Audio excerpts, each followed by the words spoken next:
నమస్కారం ఘంటారావానికి స్వాగతం. ముందుగా ప్రధాన అంశాలు. మూసీ ప్రక్షాళనపై బీఆర్ఎస్ దుష్ప్రచారం చేస్తోందన్న కాంగ్రెస్. ప్రభుత్వాన్ని ఇరకాటంలో పెట్టేందుకు చూస్తున్నారని ధ్వజం.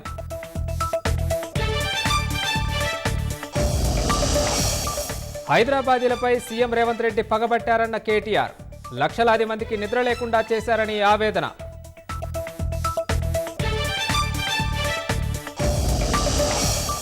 ఆర్థిక పరిస్థితి బాగా లేకపోయినా రుణమాఫీ చేశామన్న తుమ్మల.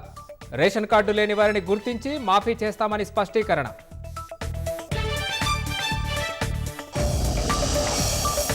మోదీ ప్రభుత్వ రంగ కంపెనీలన్నింటినీ ప్రైవేటు పరం చేస్తున్నారు.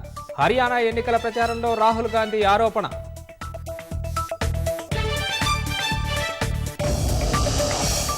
హెజ్బుల్లా అంతమే లక్ష్యంగా ఇజ్రాయెల్ వైమానిక దాడులు. లెబనాన్లో ఎటు చూసినా ధ్వంసమైన ఇళ్లు, వాహనాలు.